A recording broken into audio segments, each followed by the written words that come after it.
Hello and welcome. You're watching Head to Head. I'm Jason L. Jones with UATV. On December 9th, a Normandy Format meeting will be held in Paris. The meeting will be attended by German Chancellor Angela Merkel, French President Emmanuel Macron, Russian President Vladimir Putin, and Ukrainian President Volodymyr Zelensky. They will discuss the disengagement of forces in Donbas, release of political prisoners, and local elections. To talk more about this, we are joined in the studio today by political expert Dimitri Vasylev. Hello, and thank you for joining us. Thank you for inviting. It's a pleasure. It's a pleasure. So, we'll just start off with asking about the. So, the Russian foreign minister has confirmed that the long-prepared meeting will take place on December 9th. What kind of results should we expect? Can Ukraine expect from this meeting?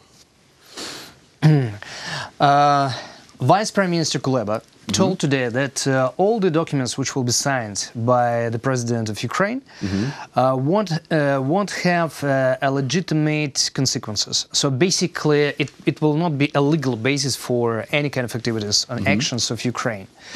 But I think what is very important, it will be an agreement of 4 sides on some particular actions to be taken by Ukraine, and perhaps those who are financed by Russian Federation in occupied territories of Donbas, on some particular actions to stop the war. I'm not sure that actually those occupied territories of Ukraine will be kind of coming back to Ukraine, as we call it, in the nearest future. But what is very important to confirm some sort of actions that could stop any kind of ceasefires and any kind of shooting from both sides. Hopefully, it can be confirmed and agreed. If not, then I suspect that the Minsk format will be basically diminished, and they will try to contrive some new formats of negotiations for continuous basis. It's first, but second, and the most important, I think, for France, Germany, and Ukraine, is to agree about any kind of gas contract agreement between Russia and Ukraine on gas transit, and perhaps some gas supply, taking into account Stockholm arbitrage, where Ukraine has a leading position. Okay. And what do you think the pros and cons of the Normandy format would be for peace?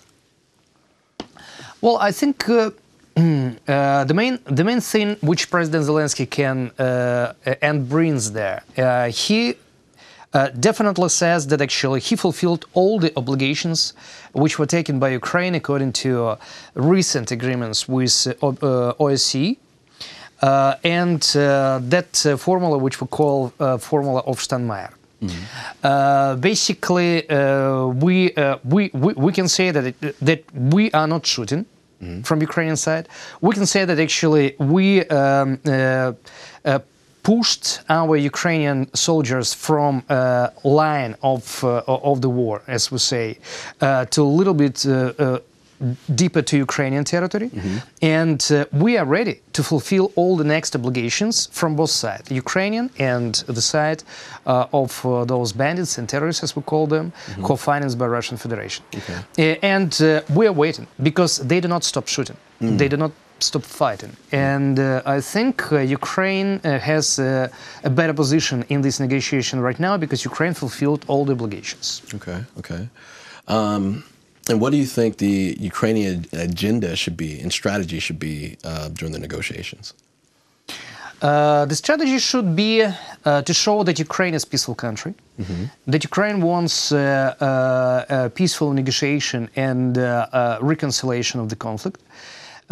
We definitely want that all international and Ukrainian laws are fulfilled, and Ukraine deserves its territory's sovereignty and unity. And in this line, also, Ukraine should stress that Donbas is only one territory which is occupied right now, and we have not to forget about Crimea. And I think President Zelensky already was very articulate about that, and he even told that the United States should be invited to be one of the mediators in these questions, talking with Russia about the issue. So, in looking at, Putin's behavior, President Putin's behavior thus far with, this whole ordeal, how serious do you think he will take the format? Well, he will play his game. And this is clear that he's got very particular strategy. We're talking about President Putin, yeah? He's got the strategy to come back in the USSR.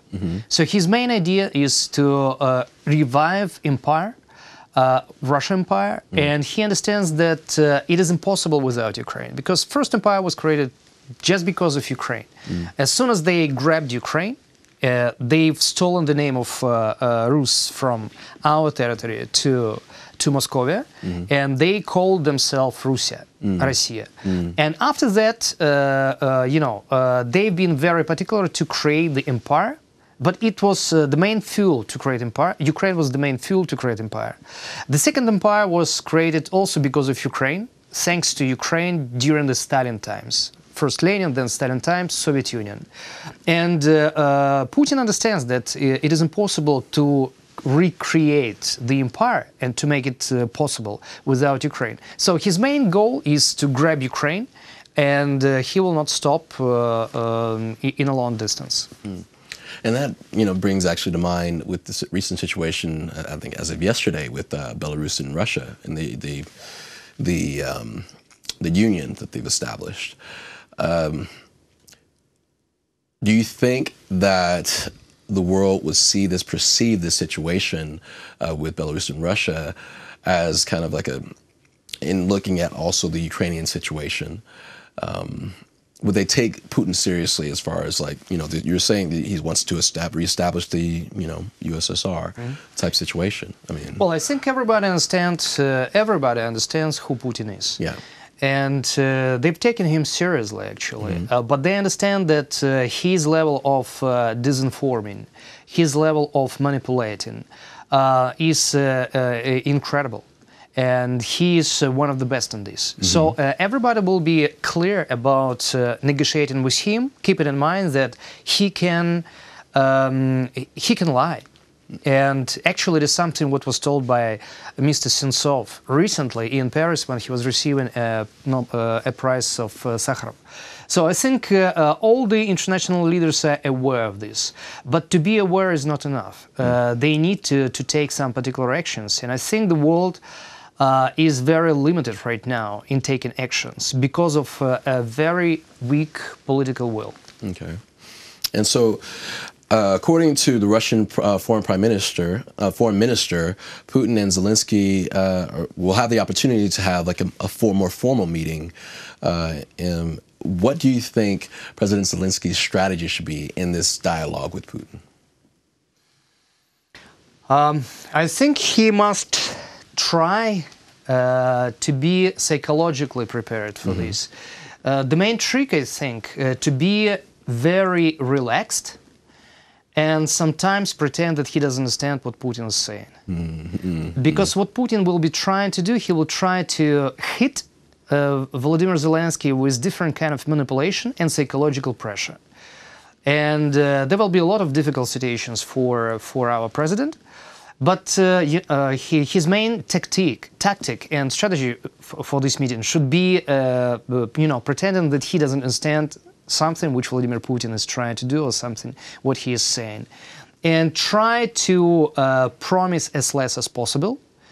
Try just to be relaxed and remember that he's got very, very good talent of being actor, especially comical actor. Okay.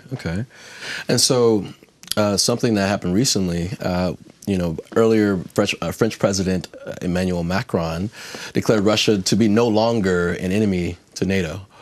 I mean, first and foremost, why? Why do you think he would do that? I will not repeat what was told by Turkish president after statement of President Macron, because it is not very, very polite.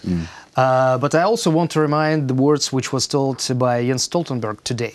in London, and what he told, he was very articulate and particular. If there will be any kind of aggression and actions against of Baltic states and Poland, NATO will act immediately and very strong. So it means that